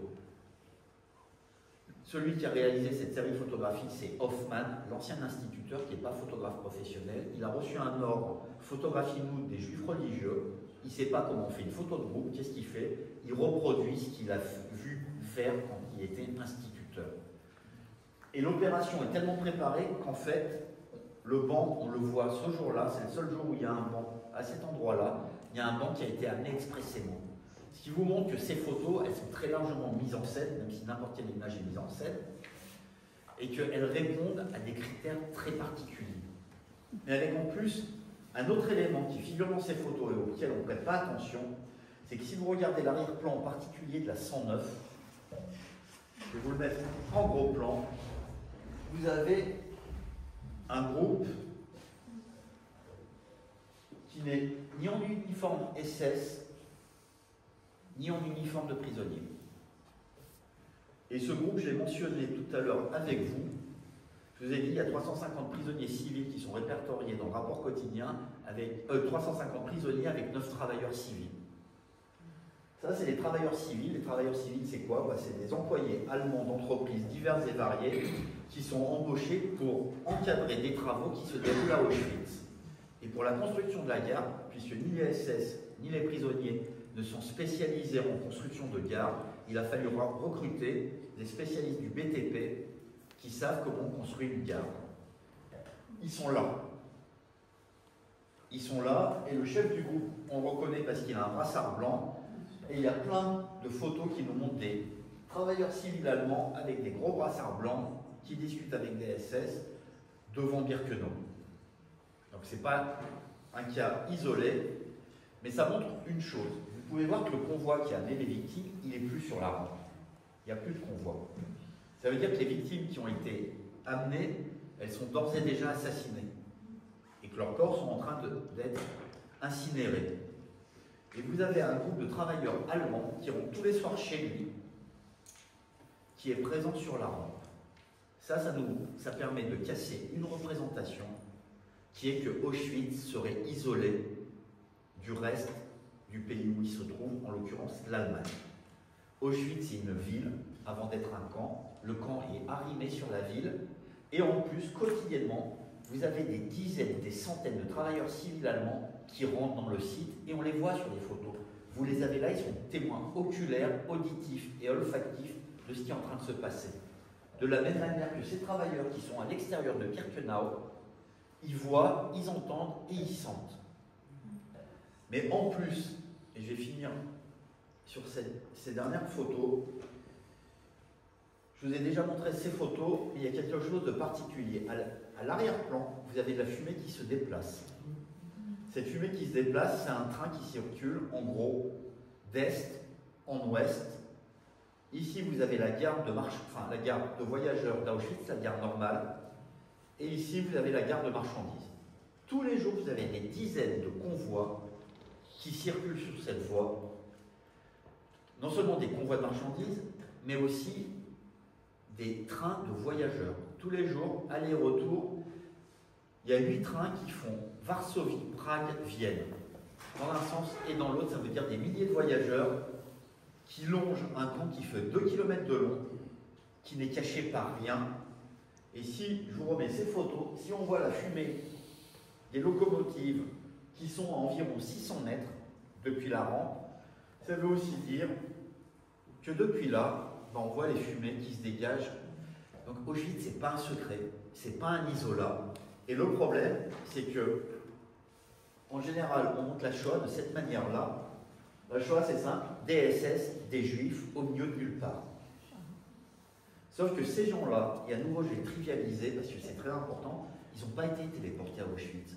Ces gens-là, ils ont été arrêtés à Montpellier, à Lunel, à Marseille, à Toulouse, n'importe où, au vu et au su des populations locales, de leurs voisins, des habitants du coin. Ils ont été embarqués dans des trains au vu et au su des populations à côté des gares. Et que la Shoah, ce n'est pas juste des victimes avec des nazis dans un non-lieu qui serait à Auschwitz, mais la Shoah, ça commence littéralement ici, enfin ici comme n'importe où ailleurs. Et que ces photos, elles sont ultra réductrices, ultra simplificatrices, non seulement dans une partie des dimensions que je vous ai montrées, explicitées, mais en plus en matière de compréhension de l'histoire. Si je vous dis la Shoah, c'est ça, tout le monde va être d'accord. Sauf que ces gens-là, ils sont partis de quelque part. Et que partis de ce quelque part, ça montre à quel point c'est beaucoup moins simple que juste un face-à-face entre des victimes et des bourreaux, qu'il y a beaucoup d'autres acteurs, qu'il y a énormément de spectateurs, c'est pas péjoratif, de gens qui voient. Et que ça ne se passe pas de nuit. Ça se passe de jour. Je vais prendre juste une rafle, qui a été une rafle très importante, celle du 26 août 42 qui a balayé toute la zone libre. Elle est réalisée au petit matin. Vous savez qu'en août, elle est déclenchée à partir de 4 heures, dans toute la France, pas juste ici, mais en août, à partir de 5 heures du matin, il fait jour. Donc voilà, elle se déroule en plein jour. Et en plein jour, les gens voient ce qui se passe. Donc, les victimes, elles ne sont pas arrêtées subrepticement, en secret. Elles prennent le train dans des gares normales, pas en secret. Elles sont transférées d'ici, comme d'ailleurs, vers d'autres gares normales, etc., etc. Ce qui vous montre une chose, notre rapport aux images est tellement biaisé que d'une part, on ne les comprend même pas, et que d'autre part, elles réduisent totalement la compréhension de l'histoire, parce qu'on les veut comme moyen de choquer, de montrer, alors qu'elles ne montrent rien, en tout cas pas de ce qu'on veut y voir. Elles montrent énormément de choses, évidemment, elles sont très importantes, mais il faut être en mesure de réfléchir autrement. Et c'est ça le cœur du problème, elles sont devenues fondamentales, elles sont iconiques, mais en même temps, on n'est pas en mesure de les comprendre et de voir tous les biais qu'elles soulèvent. Je vais m'arrêter là pour laisser la place aux questions et je vous remercie de votre attention.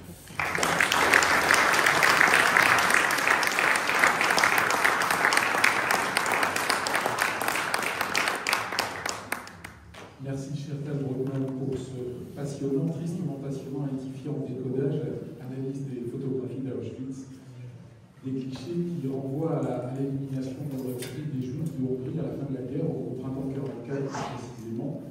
Et dans votre petit livre, mais remarquable ouvrage, vous rappelez effectivement qu'un déporté sur 3 à Auschwitz était hongrois. 12 000 par jour. 130 000, beaucoup en peu de temps.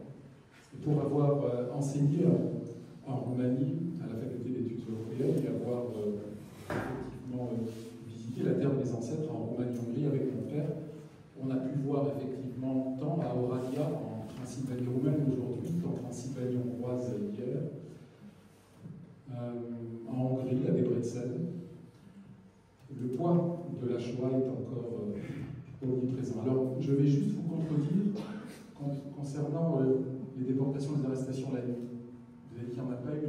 Non, j'ai pas dit ça. Non, j'avais oublié. J'ai dit que le 26 août 42, qui est la rafle la plus importante, elle commence à 4 h du matin, mais sauf que c'est le jour. J'ai pas dit qu'il n'y avait pas eu d'arrestation de nuit. Parce qu'en Hongrie, Non, en Hongrie, c'est en plein jour, elles sont ultra photographiées.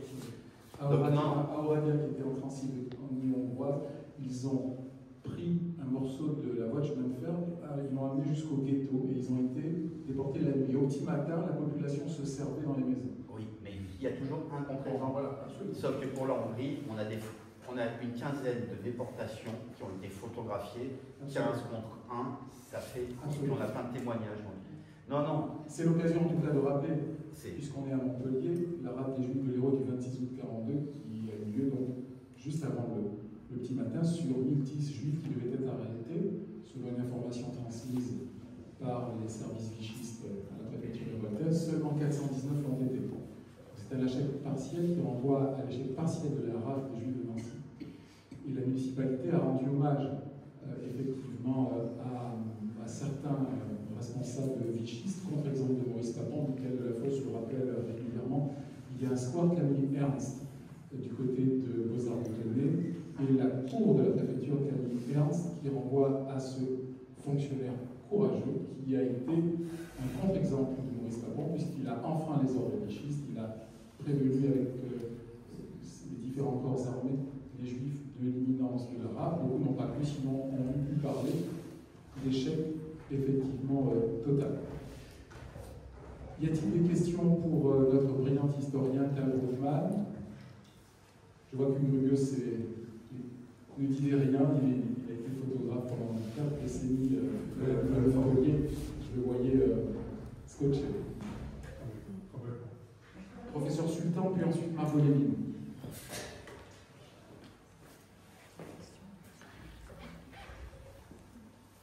Merci pour votre présentation. Eu égard à votre dernier commentaire, j'ai une question je dirais, inventive. C'est ma spécialité. Compte tenu de la conjoncture actuelle, et je pense notamment à l'explosion de l'antisémitisme, si demain une rafle était organisée, quelle serait la réaction des citoyens de la ville du département, selon vous? Est-ce que vous pensez qu'ils agiraient différemment de ce que nous avons vu en 39, 40, 45? Je sais que c'est une question qui peut vous paraître puérile, mais je l'assume.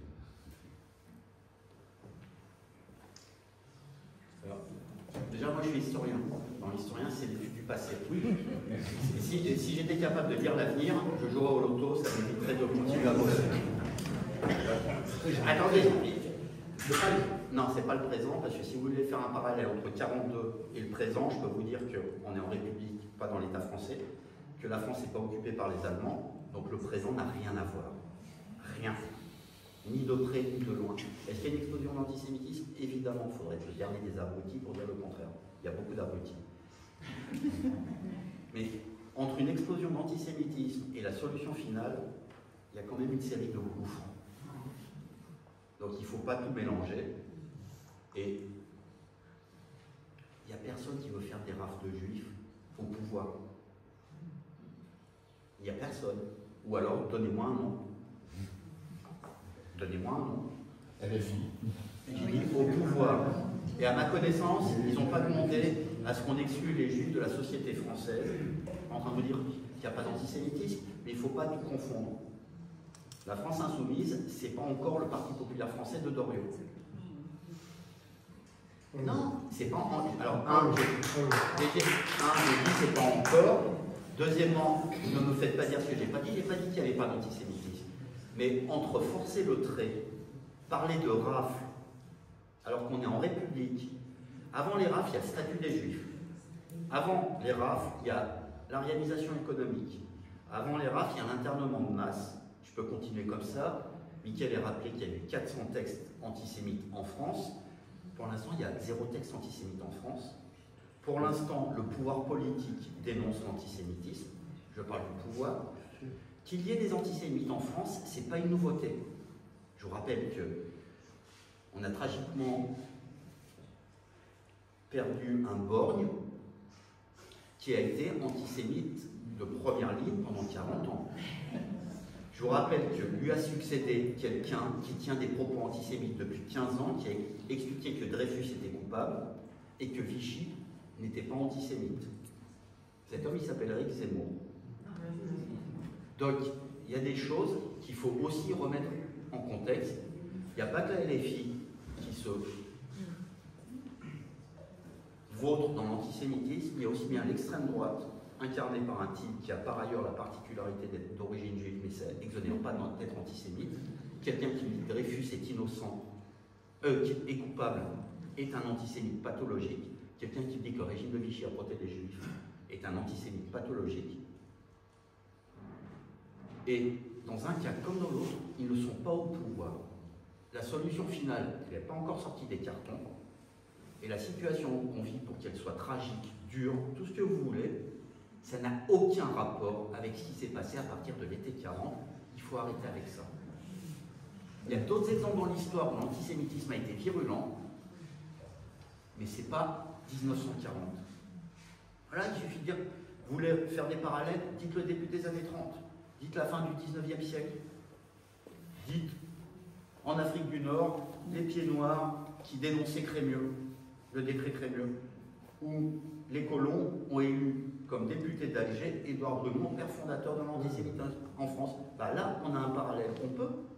Et je peux vous citer David Guiraud, membre de la France Insoumise, qui revendique qu'il a tout appris chez Soral et Dieudonné. Voilà, là vous avez des vrais antisémites qu'on peut comparer à d'autres périodes historiques. Mais il n'y a pas besoin d'en revenir à ça. Et il faut raison garder. Merci à vous deux. Margot Lévin, le monsieur Élisée. Alors, parce que d'abord, merci pour votre réponse éclatante que vous venez de faire à l'instant. Et par ailleurs, ce qui m'étonne, c'est pourquoi on a pris ces photos, puisque ce qu'on m'a toujours dit, c'est que les SS avaient voulu effacer toutes les traces. Et les photos, c'est bien des traces. Tu as raison. vous pouvez prendre le filaire, comme ça sera plus facile. Alors, c'est ce qu'on vous a toujours dit, mais c'est faux. Ils n'ont jamais voulu effacer les traces. Et c'est là où il y a aussi un truc très, très problématique. Est-ce que vous pensez qu'en 1942, ils ont quelque chose à foutre des traces? En 1942, ils gagnent la Deuxième Guerre mondiale. Ils sont en train de la gagner. Nuremberg, ça n'existe pas. Pourtant, ils détruisent le site de Belzec. Pourquoi ils le détruisent? Parce que tout simplement, le site a rempli son usage. Fin 1943, ils détruisent le site de Treblinka. Quand fin 1943, ils détruisent le site de Treblinka, ils sont encore en Russie. Pas en URSS, ils sont en Russie. Ils n'ont pas encore perdu la guerre. Donc cette idée qu'ils ont détruit pour qu'on ne puisse pas les accuser de quoi que ce soit, c'est d'une rare absurdité. Ils l'ont revendiqué. Alors c'est quoi ce mensonge? C'est pas un mensonge, c'est une incompréhension. C'est l'idée qu'ils n'assumeraient pas ce qu'ils font. Ils assument totalement ce qu'ils font. Cet album, c'est un rapport administratif, je vous l'ai dit. C'est un rapport administratif qui est censé documenter comment nous, les SS, on travaille bien. Ça, c'est le premier constat. Le deuxième constat, c'est que on essaie d'expliquer des choses qui nous échappent en appliquant une grille d'explication qui nous correspond.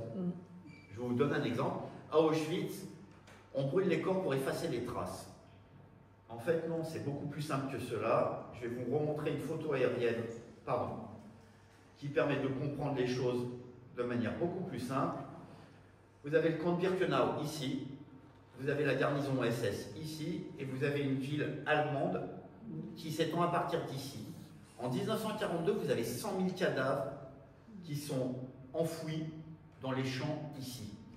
100 000 cadavres, alors vous avez des SS qui habitent là, ça pose un problème prophylactique. Fin 1942, ils font vider les fosses et ils détruisent les corps. Fin 1942, ils sont en train de gagner la Deuxième Guerre mondiale. Leur problème, c'est pas de nier les crimes. C'est juste, on habite là, on ne va pas s'empoisonner avec ça. Donc voilà, sauf que Ensuite, il nous faut des explications. Ils détruisent des corps parce qu'ils n'assument pas, s'ils assument. Merci pour votre intervention. Alors j'ai une courte question, peut-être vous l'avez évoqué, mais je voudrais vous préciser, je n'ai pas très bien compris pourquoi ce rapport se trouvait à Dora. Et puis, probablement était-il destiné à quelqu'un à Berlin, j'imagine. Non, Non. je vous ai dit que c'était la copie privée du photographe. Ah ok, excusez-moi. Et le photographe était en poste à Dora ensuite. Donc de Auschwitz à Dora, il a embarqué son album avec lui. D'accord, mais il n'y a aucun moyen de retrouver dans une administration à Berlin la demande d'un tel rapport? Non, parce que les documents ont été détruits. Berlin a été rasé par les Alliés, ce qui n'est pas plus mal. Sauf qu'une des conséquences d'avoir détruit Berlin, c'est d'avoir détruit les archives. Donc à ce jour, il n'y a aucun exemplaire du rapport officiel qui ne nous est parvenu. Ce qui ne veut pas dire que demain, dans 6 mois, il n'y en a pas un qui va nous parvenir. Le document de la conférence de Wannsee, il y en a un exemplaire qui nous est parvenu, il est numéroté, on sait qu'il y en avait plus d'une trentaine qui ont été établis. Sur plus d'une trentaine, il n'y en a qu'un seul exemplaire qui nous est parvenu. Peut-être que demain, il y en a un autre qui va apparaître parce que quelqu'un l'a dérobé dans les archives, nazis s'entend, et que son petit-fils ou sa petite-fille va le trouver dans les documents laissés par papy quand il est mort et le donner. Ou va jeter les documents parce qu'il ou elle ne sait pas ce que c'est. Alors régulièrement, il y a des albums qui réapparaissent d'Auschwitz. Il y en a un qui a été donné à Washington, au musée de Washington, il y a une dizaine d'années. Parce que les descendants d'un ancien GI qui avait embarqué un album en Allemagne se sont rendus compte que l'album était intéressant. Ils l'emmènent au musée de Washington, et à Washington, ils hallucinent, ils ont un album qui vient d'Auschwitz. Voilà. Bonsoir, merci beaucoup pour votre exposé. Moi, je suis particulièrement reconnaissant de vous parce que j'avais appris au moment de mes études, toutes les images et les photos, ils ont fait pour rendre beau. En regardant l'image qu'on voit ici sur votre présentation, c'est magnifique pour moi. Quand on voit en photographie les cheminées, par exemple, des usines qui crachent la fumée, la cheminée est belle, mais on ne comprend pas effectivement le fonctionnement de cette cheminée qui est en train d'évoluer, etc. Et là, je constate effectivement la violence des images qu'on vous avez montrées. Et je me demande, est-ce qu'il y a la possibilité, là, les analyses que vous avez faites ici, avec les images montrées à telle violence, est-ce que c'est enseigné, ces images, dans les lycées, les collèges, ou autres auprès des enfants, ou bien même dans les universités? Alors, je pense que c'est important de pouvoir montrer le travail que vous avez fait, qui est vraiment extraordinaire, et montrer qu'il y a la violence, il y a des cris, il y a la souffrance dans ces images. On ne voit pas à première vue. Et puis, autre point, une petite question que je voulais vous poser, c'est vrai que vous avez dit ce sont des images à haute définition. Et on voit l'ombre des gens, l'angle de l'ombre des gens. Est-ce que vous avez aussi étudié l'ombre des gens par rapport à l'angle des photos? Merci. Alors pour répondre à votre deuxième question en premier, moi je suis nul en ombre, j'y comprends rien. Par contre Christophe Kreutzmüller, lui, il comprend super bien les ombres, donc ça a été son boulot. Mais oui, on l'a étudié. Il a pu réussir à dater des photos en utilisant des ombres. Enfin, il y a plein de choses que je vous ai épargnées, mais qu'on a réalisées. Et par contre, le bouquin il a eu un énorme succès, ce qui est tant mieux pour notre ego, mais surtout, il a eu un énorme succès auprès des enseignants. Donc, oui, ça a un impact. Il y a énormément d'enseignants qui s'en sont saisis, il y a énormément d'enseignants qui me sollicitent pour intervenir dans leur classe ou alors dans le cadre de formation dispensé pour les enseignants. Donc oui, ça intéresse les gens. Si le bouquin a eu du succès, c'est pas juste pour nous faire plaisir. C'est parce que ça parle aux gens, parce que c'est pas juste qu'on montre des photos d'Auschwitz, mais que voilà, qu'on a touché du doigt quelque chose qui intéresse le public. Donc oui, ça a un impact. Après, je pourrais aussi vous raconter une histoire drôle, puisque le livre a eu de l'impact, mais l'année dernière, au sujet du brevet, c'est-à-dire pour les élèves de 3e, les concepteurs du brevet, qui sont des crétins,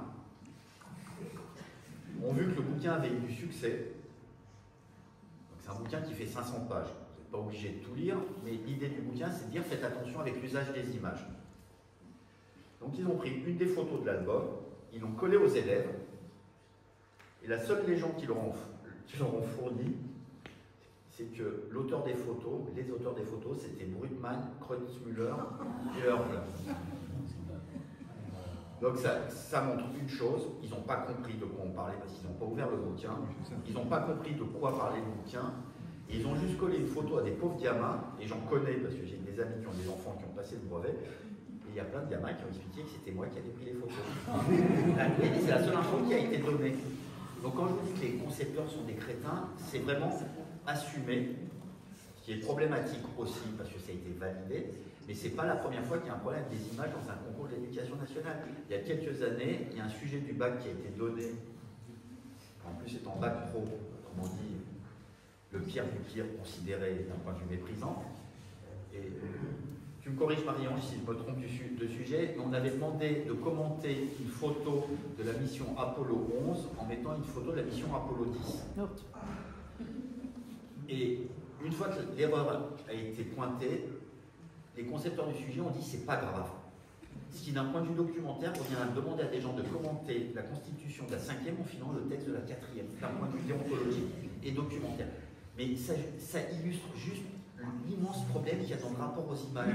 Qu'il s'agisse du coût du brevet l'année dernière ou du coût du bac pro, on dit oh, bah, c'est pas grave, ça fera l'affaire. Bah, une image, ça vaut une image, débrouillez-vous avec.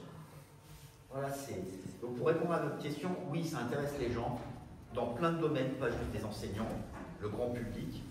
En même temps, est-ce que tout le monde s'y intéresse? La réponse est non. Je vous ai donné deux illustrations qui concernent l'éducation. Il ne s'agit pas de tout jeter en bloc. Évidemment, la dernière fois que je te cite Marion, il y a une inspectrice de l'éducation nationale qui est là. Le sujet l'intéresse évidemment. Mais pour un certain nombre de personnes interrogées, il y a à peu près le même nombre intéressés, il y a à peu près le même nombre qui ne s'y intéressent pas et qui va continuer à colporter. Mais chacun apporte sa pierre à l'édifice, et peut-être que dans 15 ou 20 ans, notre boulot sera pris en compte très largement. Voilà, donc pour répondre à votre question, ça progresse. Et dans 50 ans ou 100 ans, ça va encore plus progresser. Il faut juste être patient. Avant de voir une dernière question, on va mettre vraiment mal à l'aise Marie-Julienne. On la remercier de sa présence et de son travail effectif. Nous collaborons d'ailleurs avec l'Institut Mémonique le mois de mai pour la formation des enseignants du mémorial de la Shoah. Nous leur proposons une visite conférence annuelle et c'est une longue présence sur le mémorial de la Shoah. Une dernière intervention, voilà, du Seigneur tout honneur, Boris. J'ai des questions. Mais je me demande peut-être que vous avez parlé du rapport administratif. Donc c'était bien assassinat. Si on traduit la traduction, c'est ça. Mais comment je voulais savoir si on met assassinat, ça veut dire qu'on se considère comme assassin. Est-ce que ça me semble étrange effectivement d'utiliser ce terme-là? Vous auriez pu utiliser deux termes. Non, le terme c'est réimplantation. Ah oui. Et la signification de réimplantation, c'est assassinat. Il n'y a pas besoin d'aller chercher très loin. Dans l'armée française, vous avez plein de rapports qui parlent de corvée de bois. Une corvée de bois, ça veut dire assassinat. C'est exactement oui, c'était une façon de transposer. Alors, ne partez pas parce qu'il y a la présentation. Il y en a 5 qui partent. Ils s'enfuient. Ne fuyez pas, restez encore parce que nous allons présenter effectivement les grandes lignes du nouveau site internet avec Roger Torchman et Charles Lévy. Monsieur, vous voulez poser une question? Vous êtes très court ou sinon en aparté après? C'est à propos de Claude Lanzmann et de la Shoah. Lanzmann avait rejeté très violemment toute la présentation de la Shoah à travers des photographies, d'où la polémique avec bien connaître tout cela.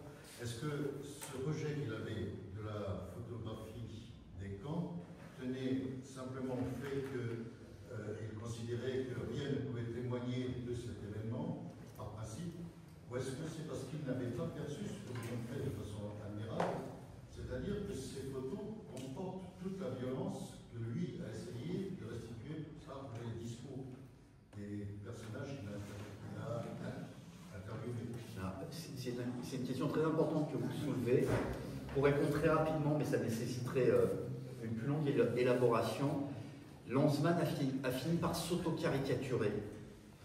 Au départ, ses premières déclarations sur les images, elles sont très intéressantes. Et ce qu'il dit est intelligent. Mais ensuite, il a fini par s'enfermer dans une posture où ses propos sont devenus caricaturaux. Il s'est auto-caricaturé dans la polémique avec Georges Huberman.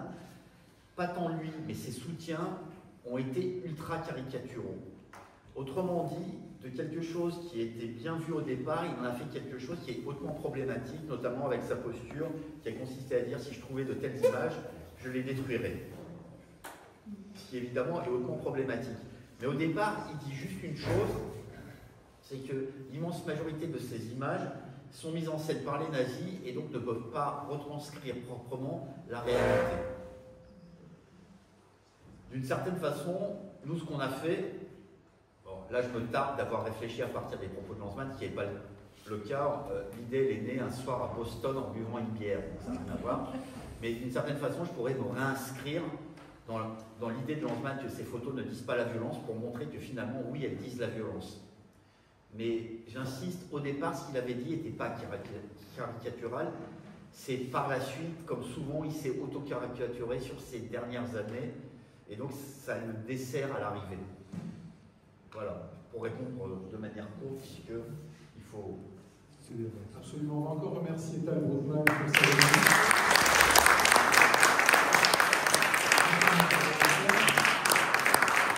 Nous sommes fiers de l'avoir accueilli sous l'égide de l'Institut Maïmonide. On a reçu d'éminents spécialistes de la Shoah. On avait convié Claude Lanzmann. On a reçu Annette Vivorka, on a reçu Serge Klarsfeld, Georges Bensoussan, Laurent Joly. Voilà, nous sommes heureux d'avoir aujourd'hui Tal Brugman qui fait honneur effectivement à tous avec ses travaux d'historien. J'ai oublié de rappeler qu'on lui doit évidemment de nombreux livres, de nombreux ouvrages. La logique du bourreau, chez HF Littérature en 2003, au Bureau des Affaires Juives, l'administration française et l'application de la législation antisémite 40-44 en 2006, la découverte, réalisation économique et spoliation en Isère, 2010, et il a co-dirigé pour une micro-histoire de la Shoah en 2012 aux éditions du Seuil. Effectivement, Auschwitz. Nous pourrons vous proposer une bibliographie relativement complète à l'Institut Maïmonide concernant notre brillant conférencier. Mais à présent, effectivement, je vais laisser Roger Torgman, peut-être Charles Guy. Roger Torgman, qui est vice-président de l'Institut Maïmonide, à qui l'on doit ce nouveau site internet. Il fallait marquer le coup pour les 25 ans, c'est chose faite, avec un site internet qui est un peu plus up-to-date. Merci. Alors, vous aurez observé que mes camarades ont fait un sacré cadeau, passé de la Shoah avec ces images très fortes, très dramatiques, à un site web aujourd'hui. C'est un exercice un peu difficile, mais bon, on va essayer. Merci de rester encore 5-10 minutes, on ne sera pas plus long. Donc effectivement, comme l'a dit Michael, on s'est attaché depuis quelque temps à essayer de moderniser ce qu'on appelle notre identité numérique. Parce qu'au-delà du site web, vous aurez remarqué que l'on a depuis quelques mois mis en œuvre un nouveau logo, donc IUMAT, hein, je rappelle, Institut universitaire Maïmonide Averroès Thomas d'Aquin. C'est un peu long, mais c'est pour ça qu'on a contracté. Et donc aujourd'hui, si vous allez sur Internet, vous tapez IUMAT et vous arrivez sur le site effectivement de l'Institut Maïmonide Averroès Thomas d'Aquin. Donc vous avez ici le site en question, donc on est connecté à Internet. Vous voyez dans le bandeau le nouveau logo. Donc je vais juste le parcourir très rapidement, pas abuser de votre disponibilité. Bon, ici sur la première page, vous avez les événements majeurs. Ensuite, vous avez une rubrique agenda dans laquelle vous pouvez trouver les événements à venir, mais vous pouvez également, en cliquant ici, accéder à des événements passés et retrouver le descriptif de tel ou tel événement passé si vous le recherchez par date, par exemple. Et ici, dans la rubrique médiathèque, donc, grâce au travail de Michael Yancourt, vous pouvez retrouver l'exhaustivité de tous les événements passés qui ont été enregistrés. Je parlais de stratégie numérique parce que, outre le site web, on a également une chaîne YouTube sur laquelle vous retrouvez toutes les conférences, les événements qui ont été enregistrés. Donc ça, c'est extrêmement précieux parce que vous pouvez ne pas pouvoir avoir pu assister à tel ou tel événement et tenez à le revisionner. Vous en avez la possibilité parce que pratiquement 24 heures après, l'événement est mis en ligne. Bon travail de Michael.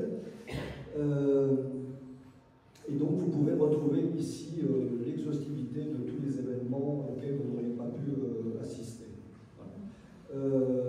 Alors, dans la partie agenda, vous pouvez ici accéder à la brochure donc, de la saison en question, donc ici en l'occurrence la saison 2024-2025, et vous pouvez, si vous ne retrouvez pas la version papier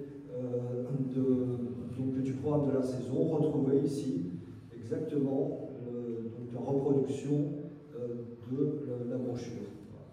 Et ensuite, je voudrais partager alors avec vous une rubrique qui nous tient à cœur, voilà, qui est la rubrique adhésion.